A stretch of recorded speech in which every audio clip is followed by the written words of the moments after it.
بسم اللہ الرحمن الرحیم۔ السلام علیکم ویورز، اردو سٹوری پلس میں خوش آمدید۔ آج میں آپ کے لیے ایک اور سچی کہانی لے کر حاضر ہوئی ہوں۔ امید ہے کہ کہانی آپ کو ضرور پسند آئے گی۔ کہانی پسند آنے کی صورت میں اس ویڈیو کو لائک کیجیے اور اس طرح کی مزید کہانیاں سننے کے لیے ہمارے چینل اردو سٹوری پلس کو سبسکرائب کیجیے۔ ثانیہ حسب معمول دفتر میں آ کر اداس اور پریشان سی اپنی نشست پر بیٹھ گئی۔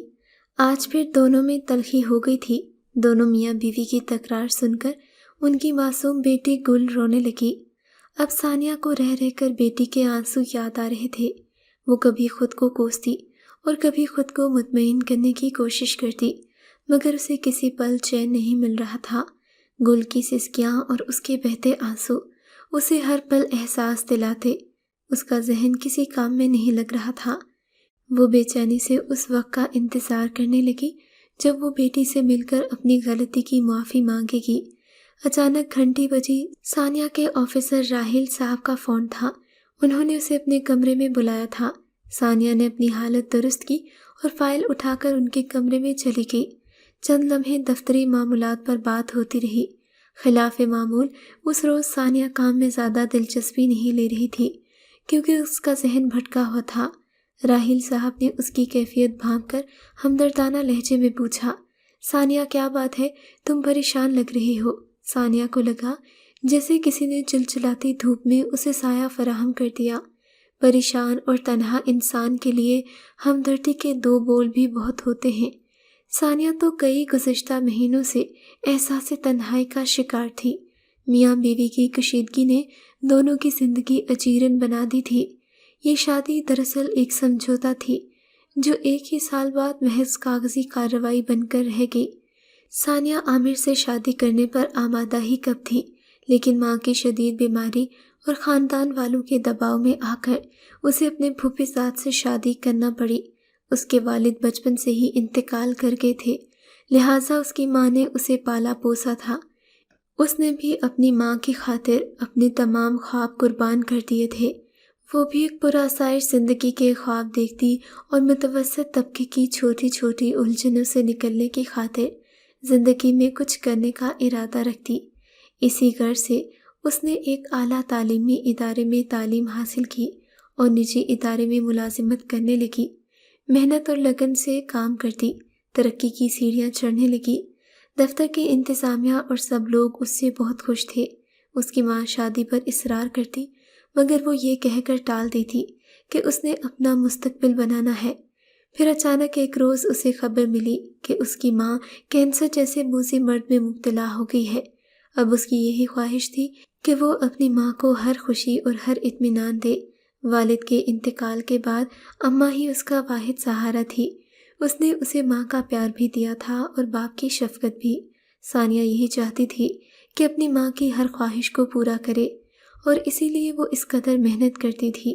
اپنے ارادے اور جذبے سے اب وہ زندگی میں کافی آگے نکل گئی تھی، جبکہ ثانیہ کی ضد تھی کہ وہ تب تک شادی نہیں کرے گی جب تک وہ اپنے پاؤں پر کھڑی نہیں ہو جاتی۔ ثانیہ کی ماں نے اب اس کی ایک نہ سنی اور یوں اس کی شادی ہو گئی۔ عامر کی شکل و صورت تو عام سی تھی، مگر اس نے ثانیہ کو اتنی محبت دی کہ ثانیہ نے بھی سمجھوتا کرنے کی سوچ لی۔ اس کے لیے یہ بات بڑی اہم تھی کہ عامر نے اسے ملازمت کرنے کی نہ صرف اجازت دی تھی بلکہ ہر طرح سے اس کی معاونت بھی کی تھی۔ ایک سال بعد اللہ نے انہیں جان سی بیٹی دی تھی جس کا نام انہوں نے گل رکھا۔ عامر کا خیال تھا کہ اس کی پیدائش کے بعد ثانیہ کی پہلی ترجیح ان کی بیٹی گل ہوگی، لیکن وہ تو پرآسائش زندگی گزارنے کے خیال سے جنون کی حد تک وابستہ تھی اور زیادہ سے زیادہ پیسہ کمانا چاہتی تھی۔ اسے گل سے بے حد محبت تھی، مگر وہ اپنی پیشہ ورانہ ذمہ داریوں کو بھی نظر انداز نہیں کرنا چاہتی تھی۔ گل کی پیدائش کے چند ماہ بعد اس کی ترقی ہو گئی اور یوں مصروفیات اور بڑھ گئیں۔ اب وہ گل کو پہلے سے بھی کم وقت دیتی، جبکہ عامر کو اس کا باہر سفر کرنا، مردوں کے ساتھ دوسرے شہروں میں جانا ایک آنکھ نہیں بھاتا تھا، مگر اسے سمجھ میں نہ آتا تھا کہ وہ کیا کرے۔ ثانیہ کی ماں نے بھی اسے بہت سمجھایا کہ تمہیں اب اپنی بچی پر توجہ دینی چاہیے۔ ملازم آخر کب تک تمہاری ذمہ داریاں بانٹیں گے؟ تمہارا شوہر اتنا کما لیتا ہے، پھر تم دونوں کی گزر بسر آسانی سے ہو سکتی ہے۔ تو آخر ایسی کون سی مجبوری ہے کہ تم دن رات پیسے کمانے میں لگی ہو؟ مگر ان کے سمجھانے کا کوئی فائدہ نہ ہوا۔ ثانیہ اپنے موقف پر ڈٹی رہی اور نہ ہی اپنے شوہر کے کہنے پر اس نے اپنی نوکری چھوڑی۔ وقت کے ساتھ ساتھ وہ اپنے پیشے میں کامیابیاں حاصل کرتی چلی گئی، مگر اس کے گھر کی بنیاد کمزور پڑتی گئی۔ اس سے اس کا شوہر کھچا کھچا سا رہتا تھا اور وہ اپنی ضد پر قائم تھی۔ ایک دن اچانک اس کی والدہ کا انتقال ہو گیا۔ چند روز اسے ماں کی بات نہ ماننے کا ملال ہوا، مگر پھر یہ سوچ کر مطمئن ہو گئی کہ اس نے اپنی ماں کا حکم مان کر شادی جیسے بندھن کو قبول کیا تھا۔ اس کے نزدیک یہی بہت بڑی قربانی تھی۔ رفتہ رفتہ معمولی سی بات پر دونوں کے طویل جھگڑے ہونے لگے۔ ان کی روز روز کی نوک جھونک سے ان کی ننھی بیٹی کا ذہن متاثر ہو گیا۔ ان حالات سے عامر گہری سوچوں میں مبتلا ہو گیا تھا۔ اس نے اب ثانیہ سے صاف کہہ دیا تھا کہ اگر اب وہ اسے بغیر بتائے اپنے باس کے ساتھ کہیں میٹنگ پر گئی تو اس گھر کے دروازے اس پر ہمیشہ ہمیشہ کے لیے بند ہو جائیں گے۔ مگر باس کے بھڑکانے پر کہ تمہارا شوہر ایسی دھمکیاں تمہیں پہلے بھی دے چکا ہے، وہ میٹنگ پر چلی گئی اور پھر ہفتے بعد جب گھر لوٹی تو دروازے پر تالا دیکھ کر ٹھٹک کر رہ گئی۔ اس کے ذہن میں عامر کا یہی جملہ گونجنے لگا، اس دفعہ اگر تم گئی تو میرے گھر کے دروازے تم پر بند ہو جائیں گے۔ اس نے متبادل چابی نکال کر تالا کھولا اور اندر چلی گئی۔ سامنے میز پر کاغذ کا ایک ٹکڑا دیکھ کر وہ رک گئی۔ یہ خط عامر کا تھا جس میں لکھا تھا، ثانیہ میں نے بہت کوشش کی کہ میں تمہارے ساتھ چل سکوں، لیکن جس تیز رفتاری سے مخالف سمت تم سفر کر رہی ہو اس سے ہمارے درمیان فاصلے بڑھتے جا رہے ہیں۔ اب ہمارے درمیان ہماری معصوم بیٹی کھلونا بن کر رہ گئی ہے، اسے ہم دونوں کا مشترکہ پیار تو کیا ملتا۔ ہمارے اختلافات اور لڑائی جھگڑے اس کا ذہن بگاڑ رہے ہیں۔ میرا خیال ہے ہم دونوں اکٹھے رہ کر اس کے ذہن پر منفی اثرات ڈالیں گے۔ ہماری علیحدگی سے وہ ہم میں سے کسی ایک کی محبت سے محروم ہوگی۔ میں گل کو اپنے ساتھ اپنے گھر لے کر جا رہا ہوں، تمہیں مصروفیات سے وقت ملے تو بیٹی سے ملنے آ سکتی ہو۔ وسلام عامر۔ خط پڑھ کر وہ شاکڈ رہ گئی، جسم جیسے بے جان ہو گیا۔ بے اختیار اس کے آنسو نکل آئے، مگر وہاں کوئی نہیں تھا جو اسے گپ اندھیرے میں راستہ دکھاتا۔ نہ جانے کتنی دیر وہ اکیلی بیٹھی آنسو بہاتی رہی۔ رات گئے تک وہ ایک ہی زاویے میں ایک ہی کرسی پر بیٹھی رہی۔ اچانک اس کے فون کی گھنٹی بجی۔ اس نے لپک کر فون اٹھایا اور دھیمے لہجے میں سلام کیا۔ ثانیہ کے لہجے میں اداسی دیکھ کر راحیل صاحب سمجھ گئے تھے کہ ثانیہ کی پھر اپنے شوہر سے لڑائی ہوئی ہے۔ وہ تو چاہتے ہی یہی تھے۔ اسے فوراً ہوٹل کا راستہ دکھایا اور 20 منٹ میں تیار ہونے کا کہا۔ باس کی بات وہ ٹال بھی نہ سکی۔ وہ دونوں ہوٹل میں کھانا کھانے چلے گئے۔ عالی شان ہوٹل کی میز پر بیٹھے ثانیہ کی آنکھوں سے زار و قطار آنسو بہہ رہے تھے۔ راحیل نے اپنی جیب سے رومال نکال کر اسے دیا۔ پہلے تو ثانیہ کو تھوڑی جھجک ہوئی، مگر جب راحیل نے اصرار کیا تو اس نے رومال لے لیا۔ عین اسی لمحے عامر اور گل بھی ہوٹل میں داخل ہوئے۔ عامر نے دونوں کو ایک ساتھ ہوٹل میں دیکھا تو سخت طیش میں آ گیا۔ اس لمحے اسی کے دل میں وہ نرم گوشہ ختم ہو گیا جو دونوں کو ایک بار پھر ایک کر سکتا تھا۔ اس نے قہر آلود نظر ثانیہ پر ڈالی اور گل کو بازو سے پکڑ کر واپس لے گیا۔ ثانیہ آوازیں دیتی رہ گئی، مگر بہت دیر ہو چکی تھی۔ عامر گل کو گاڑی میں بٹھا کر روانہ ہو گیا۔ ابو، آپ مجھے امی کے پاس کیوں نہیں لے جا رہے؟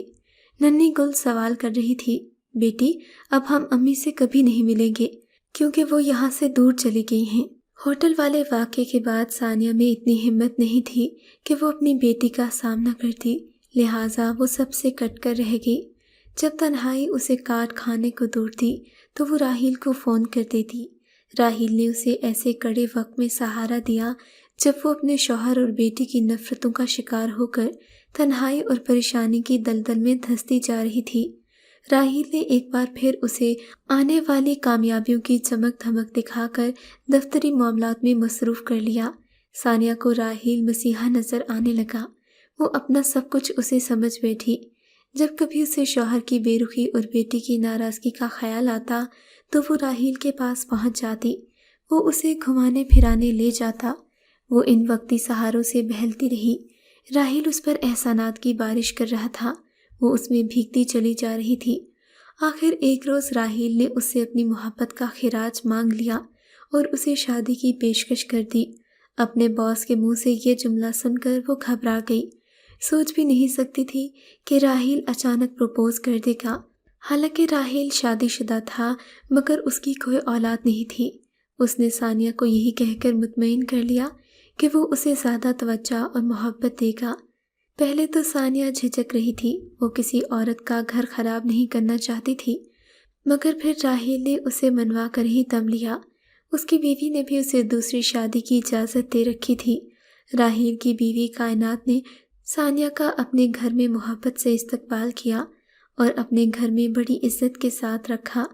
کائنات بھی یہ چاہتی تھی کہ اس کا شوہر اولاد کی نعمت سے محروم نہ رہے، لہٰذا اس نے اپنی سوتن کے ساتھ سمجھوتا کر لیا۔ حقیقی معنوں میں اسے اپنے گھر سے محبت تھی۔ شوہر کی خوشی کی خاطر وہ ثانیہ سے خوش دلی سے ملی۔ ثانیہ کم سن اور خوبصورت تھی، اسی لیے راحیل بھی اس کا دیوانہ تھا۔ پہلے پہل دونوں کے تعلقات خوشگوار رہے، مگر جو وقت گزرنے لگا راحیل کی خواہشات تقاضا بننے لگیں۔ شادی کو 3 سال ہو گئے اور ثانیہ راحیل اور کائنات کی خواہش پوری نہ کر سکی۔ ان بگڑتے حالات میں ثانیہ کو اپنا آپ غیر اہم محسوس ہونے لگا۔ وہ رات کو رک رک کر دعائیں مانگتی۔ خلاف معمول ایک روز راحیل گھر آیا تو بہت خوش تھا۔ ثانیہ کے پوچھنے پر اس نے بتایا کہ میری زندگی میں صرف ایک ہی کمی تھی جسے آج رب نے پورا کر دیا۔ ثانیہ کا دھیان چند دن پہلے ہونے والے اپنے چیک اپ کی طرف گیا، جس کی رپورٹس آج راحیل لے آیا تھا۔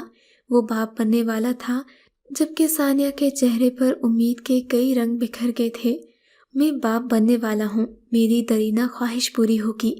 ثانیہ کے چہرے پر خوشی کی لہر دوڑ گئی۔ وہ خود کو سنبھالتے ہوئے راحیل سے پوچھنے لگی۔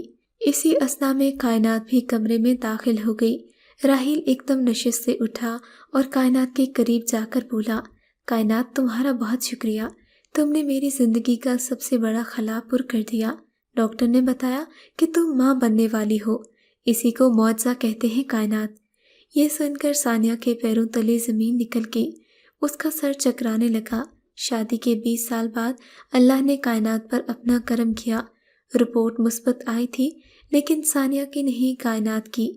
راحیل اور کائنات کے لیے یہ بے حد خوشی کا لمحہ تھا۔ اب راحیل کی تمام تر توجہ کائنات کی طرف ہو گئی۔ اٹھتے بیٹھتے وہ اس کے گن گاتا، اکثر دفتر سے چھٹی کرتا، ثانیہ اس کی جگہ فرائض نبھاتی اور پھر کائنات ایک بیٹے کی ماں بن گئی۔ یوں اس کی ذات ایک ایسے ڈھنگ سے مکمل ہوئی کہ مسکراہٹ میں جاذبیت آ گئی۔ راحیل اس کا احسان مند تھا۔ دونوں ایک بار پھر قریب آ گئے۔ بیٹے کی پیدائش نے ان کے تعلق کو مضبوط کر دیا۔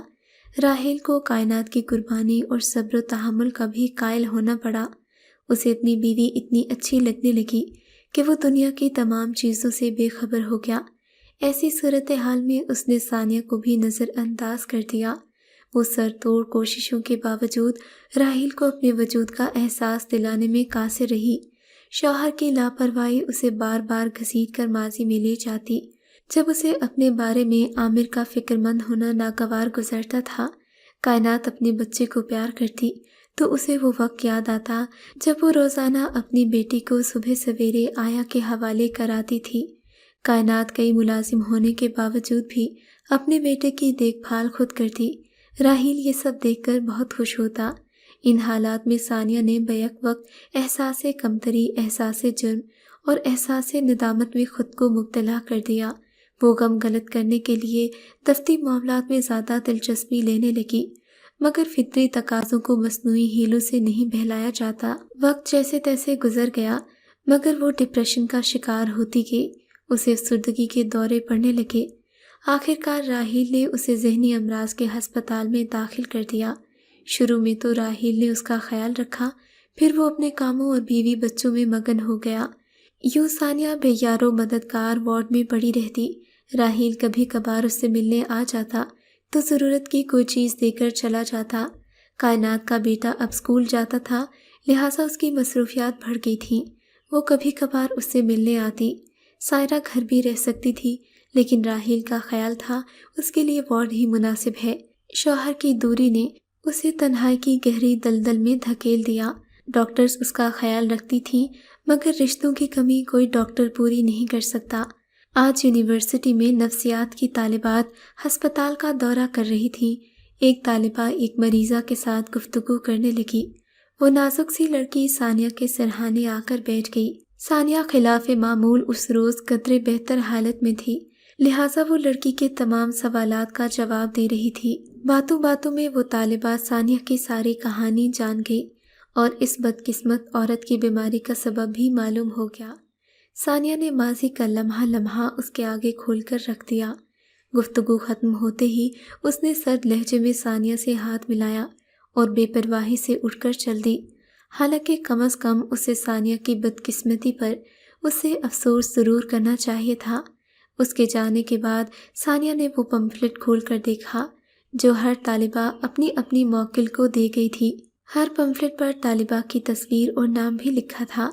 ثانیہ نے جب طالبہ کا نام پڑھا تو اس کی سانس اکھڑ گئی، آنکھوں کے آگے اندھیرا چھا گیا، اس کے دل کی دھڑکن بے قابو ہو گئی۔